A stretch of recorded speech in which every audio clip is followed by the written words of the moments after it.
Hi BookTube, my name is Carrie and welcome to my channel. Today I'm going to be doing my April wrap-up. So to start off, I'm going to go over my reading statistics for the month of April. Hello, this is Carrie from the future who has just realized while editing this video that the footage of my April reading statistics did not save. So I am going to go over my reading statistics for April. I will talk about DNFs in a moment after I explain my statistics. So in April, I finished 12 books. Of those 12 books, 1 was a classic, 4 were romance, one of which was a romance novella. I read 1 YA contemporary, 1 adult fantasy, 1 short story collection, 3 poetry collections, and 1 graphic novel, which was adult fantasy. The format that I read these books in are 7 of them were physical books, 2 of them were ebooks, and 3 were audiobooks, and my average rating was a 4.25. Just a note that I DNF'd 2 books this month that I will discuss towards the end of this video. However, they are excluded from my statistics. So to start off April, I read Sula by Toni Morrison. This is the story of 2 friends, Sula and Nell, who grew up together, and over the years, their friendship turns very tumultuous. However, the story is also about intergenerational expectations, social norms, and this sense of community in a very small, isolated community. And I love that this was a multi-layered story with this very full cast of characters. We meet a ton of people in this town, and it actually wasn't very confusing. If anything, I felt like it really added to the story because you feel like you're in on the town gossip. My only real criticism of this work was that I felt like I really would have appreciated more of Nell's story in the second half of this book. There is a lot of development of Nell in the first half, and the second half definitely switches more to Sula, whereas I felt like it would have been interesting to get more of Nell's perspective in that part of the story. Also, in the beginning of the second half, there is a sequence of events that occurs where the timeline is a little confusing, and I feel like a little bit more elaboration on those events could have saved a bit of confusion with what exactly was going on, because it is a pretty important section of the book. Yeah, I just need a little bit more from that. My rating of Sula was 4 out of 5 stars. Next, I read All My Rage by Sabaa Tahir, which is narrated by Deepti Gupta, Kamran Khan, and Kausar Mohammed. This is a YA contemporary that's about 2 best friends who are slightly estranged at the beginning of this story, but are brought back together after an unimaginable loss. And this was a book club pick for an in real life YA book club that I'm a part of. And I'm so glad that they picked this because I loved this book. There are a lot of heavy themes in this story, but the way that this story unfolds and the beautiful writing that accompanies it was simply amazing. I really appreciated this complex relationship between rage and faith that is explored in this story, because I do agree with this story that there are a lot of belief systems that tend to frame rage or anger as a sin, and they don't exactly equip you with some of the coping mechanisms to properly process these feelings. And I really liked how that unfolded through this story. My favorite part of this story were the characters and how multifaceted they were. Sabaa Tahir gave such depth to her characters, and even side characters were very well rounded, and there just seemed to be a lot of authenticity to this story. I only had really one minor complaint about this, and that was that this book does rely on repetition. I've said it 100 times. I am not a fan of repetition as a literary device. I think it was done better in this novel than in some other stories that I've read. But in this story, my bigger issue with it was that it made this recurring theme of rage so heavy-handed at times. When I think it needed to be scaled back a little bit, it almost bordered on being told instead of shown. Overall, I gave this one a 4.5 out of 5 stars. Next, I listened to the audiobook of Saints and Misfits by S.K. Ali, narrated by Ariana Delawari. Just a quick note, I am not uploading the picture of the cover until I actually start discussing the review, because first I'd like to give a content warning that a major theme in this book is someone processing a sexual assault that happened to them. And in this review, I will be discussing sexual assault. So I understand that can be very triggering for some people. And down below in the description, I have included a timestamp of when I will be ending this review. If you'd like to skip this review, the timestamp will be linked below. and I will insert the picture once I start the actual review.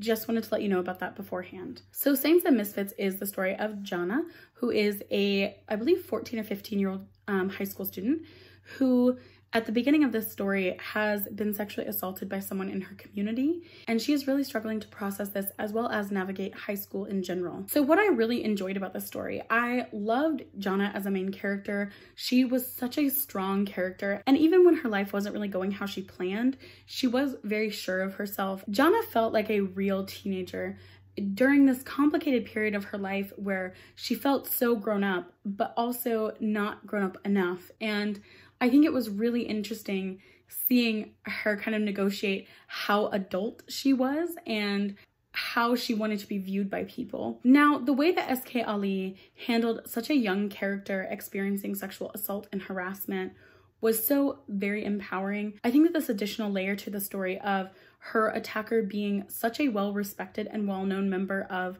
her mosque was interesting to examine in relation to how Jana has to negotiate her faith in this story. And I think that many women could relate to Jana's discussion about shame regarding sexual assault and harassment in religious communities, and also how that has an effect on individual relationships with faith. And I think that the way that S.K. Ali crafted this story was very well done. It was very much giving Jana agency over herself, and I loved seeing that represented in this story. However, I did still have a couple of issues with this book. First, most of the characters felt pretty flat. I especially felt like Jana's friends needed a little bit more development, because at the beginning of the story, they are set up to be very important to Jana. So it seemed very weird to me that we really received no development of them. My other complaint is that this story is definitely aimed at a younger YA audience. I am well past the YA years, so there were a number of times where I found myself getting a bit frustrated with some of the choices that Jana was making. Not to say that whenever I was a teenager, I would have made better ones, but I did struggle to connect with Jana's character.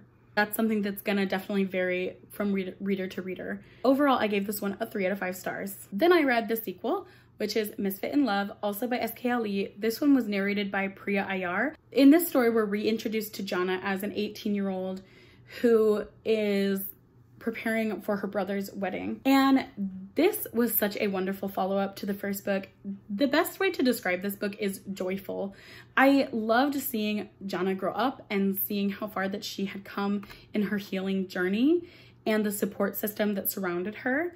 There's a lot of character development in this one that I was really missing from the first one, and I did feel like it even provided some more context to characters that we meet in the first book. I love that this was centered around Mohammed's wedding. He was one of my favorite characters from the first book, and I gushed over the wedding antics. But also I loved seeing that different Muslim communities were represented in this story. The way that they're represented is so beautifully done. And again, it was just so joyful. Also, S.K. Ali's discussion of racism in the Muslim community, as well as cross-cultural differences between regions of the world that practice, was so very insightful. I really love how she takes such complex topics and so naturally interweaves them into the story in a way that I feel like encourages discussion and reflection. Overall, I really loved this, and I ended up giving this one a 4 or maybe like a 4.5 out of 5 stars. This is one that I feel like is definitely going to be in my favorite comfort reads, because it's just a story that every time I think about it, I smile. Next, I read The Dragon Republic by R.F. Kuang. This is the second book in the Poppy War trilogy. I was pleasantly surprised by this book. It did not suffer from second book syndrome. In fact, I think that this might be my favorite book of the series. There were a lot of twists in this story that I didn't expect, and I felt like R.F. Kuang definitely had a way of keeping me on my toes. I also enjoyed seeing these characters grow up and have to negotiate right and wrong for themselves, but also learn that taking action comes with taking not only responsibility, but accountability. And I think that overall, this was just a very well done sequel. It left me very eagerly anticipating, yet also dreading the third book. Overall, 5 out of 5 stars, definitely my favorites. Next, I read Sabrina and Corina by Fajardo-Anstine. And this is a short story collection that is centered around Indigenous and Latinx women living in Colorado. These stories do not sugarcoat the lives that many women live every day, especially the most marginalized women in our society. There was something almost haunting about these stories. They're so intense at times. I'm really glad that I broke up my reading of this, because I think that had I read this all at once, it would have been a bit too much, because a lot of these stories are around themes of violence against women, grief, and abandonment. There were a few stories that didn't pack as much of a punch for me, but overall the writing was amazing, and I'm really looking forward to what this author puts out next. I gave this one a 4 out of 5 stars. Next, I reread Love from A to Z by S.K. Ali. This was a book that I previously read in, I believe, 2019 or 2020, and I absolutely loved it. This is a story of Zainab, who is a, I believe, 17 or 18-year-old who is being sent on an extended spring break to her aunt's in Doha, Qatar, after a horrible encounter with an Islamophobic teacher at her high school. And Adam, who is our second main character, is an 18-year-old college student who is dropping out after being diagnosed with MS, which sadly his mother passed away from when he was a child. And he is returning to Doha, Qatar to tell his father and sister about his diagnosis. Now, as I said, this was a reread for me, and I loved it even more than the first time. I think that this reread actually helped me contextualize some things that I was confused about in the first read through of this, because the first time I listened to this on audio, and while I loved the narrators, I think that they were amazing for the book, this was a physical reread, so I was able to keep track of things a little bit more. And I'm so glad that I also got to finally annotate this. I just love these characters. I cannot wait for the sequel to come out. I ended up giving this one a 4 out of 5 stars. Next, I read The Eid Gift by S.K. Ali, which is a kind of like short story novella set between the final chapter of Love from A to Z and the epilogue. And I can't go into detail about this story because it has a major spoiler for Love from A to Z, but I loved it.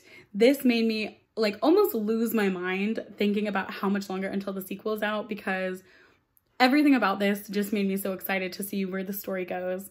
Yeah, I can't really say more, but it was a 5 out of 5 star read for me. Next, I read 2 poetry collections by the same poet, Hala Alyan. Hala Alyan is one of my favorite poets, and I've been wanting to read through her works in publication order this year, and so far I only have 2 of her books and 1 of her poetry collections left, so I'm doing pretty well. In April, I read 4 Cities and Hijra. So 4 Cities is about Hala Alyan's connections to different cities throughout her lifetime, and Hijra is specifically about her family's experiences with forced displacement in Palestine and the kind of generational trauma from that. I think that 4 Cities is honestly my least favorite of her works. It was a very disjointed collection that lacked a real focus, and I didn't feel like some of the poems were well placed within this collection. So I ended up giving that one a 3 out of 5 stars. Hijra was really good. I think this might be one of my favorites of hers so far. It was very well focused, and there were a lot of emotional poems in this one, especially ones regarding identity that really hit home for me. So I ended up giving Hijra 4 out of 5 stars. Next, I read Rat Queens Volume 1, Sass and Sorcery by Kurtis J. Wiebe, and this was illustrated by Rock Upchurch and Fiona Staples. This is a graphic novel that's about a group of mercenaries known as the Rat Queens in this kind of fantasy world that's inspired by medieval times. And there are a number of mercenary groups that we meet in the beginning of this novel that keep fighting in this town. So the local police department hires them out to like complete these tasks around the city to keep the city safe and to keep them from fighting each other. But someone is attempting to kill off these mercenary groups, and the Rat Queens have to figure out who before they're next. I absolutely loved this graphic novel. It was so funny and the art was amazing. At the beginning of this volume, there are these like little character cards for the main characters, and they were so cool. Also, the story was super entertaining. I felt like it really had me on like the edge of my seat, like flying through these pages, and I just really enjoyed this. So I ended up giving it a 5 out of 5 stars, and I cannot wait to read the next volumes. And the final book that I read in April is If They Come For Us by Fatima Asghar. This is a poetry collection that is centered around the partition of India, which created India and Pakistan. This was an amazing collection. I will warn you that there are some very intense poems in this that deal with some very graphic and violent experiences, so that's something to be aware of. The style and structure of these poems worked so well for me. And I think that also the experimentations with style was really so interesting. Like there's this bingo card that's for microaggressions. I appreciated seeing these different variations in this story, and yeah, it was just amazing. I love this collection. I can't wait to read more of Fatima Asghar's work because wow, she can really write. This was a 5 out of 5 stars for me and definitely on my favorites. Now on to the 2 books that I DNF'd. First was Things We Lost in the Fire by Mariana Enriquez, which was translated from the Spanish by Megan McDowell. This is a short story collection that's kind of a socio-cultural commentary on Argentina. It's not a contemporary socio-political commentary. It's more of a thriller / horror collection. And that was actually my problem with this, is that I don't think that this was in any way a bad book. I think that it actually had very good writing, but I personally could not keep going with these stories. I read the first 50 pages, which includes the first 3 stories in this collection, and the descriptions in this are very, very graphic. I was not really prepared for them. I think also since I had been reading a lot of heavier books that month already, I was just kind of mentally out of it to be able to finish this. I just don't think that this is really in my taste. However, I do think that it was still well written and well translated, just not for me. And then the other book that I DNF'd was Salam with Love by Sarah Sharif Beg. And this is complicated to even explain because my biggest issue with this book is I don't understand what it was trying to do. It's described as this girl named Dua. She is spending Ramadan with her extended family who she's only really met once before. And she's having these issues with her parents in deciding what she wants to go to college for and how she really wants to identify as a Muslim woman. There's so much more than just that in this story, but that was kind of the problem, is that there was too much going on in this. I felt like this really lacked a focus. There were a lot of themes that were brought up and then just completely forgotten about. The writing in this was very poor. It needed a much better editing than it received. So many descriptions in this are contradictory to one another. For example, Dua doesn't know her extended family that well. She has only met them once, but then she brings with her very specific gifts catered to their personality. So that was kind of confusing. And the characters fall very flat because there's not really a lot of development to them. You're told like 1 to 2 things about the characters, and then that's it for the whole story. And another issue I had with this is that I think that the author really did not know where to take this story without using Islamophobia as a plot device. I think that it was unnecessary in this story in the sense that this story could have focused on Dua spending this Ramadan with her family and growing both personally and in her faith, but instead Islamophobia is used as like a plot device to further the narrative and to up the stakes, and I didn't appreciate that, especially considering that the author set Ramadan during an anniversary of 9/11. Very poor taste in my opinion. I do feel like the actual representation of Islam in this was very well done, and seeing a variety of experiences of different practitioners as well as different cultural backgrounds of those practitioners was amazing.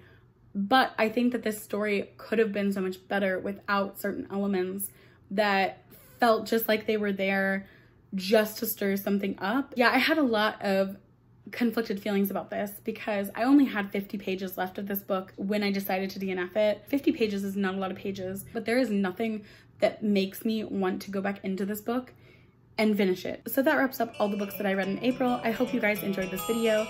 Thank you for watching. Happy reading. Bye!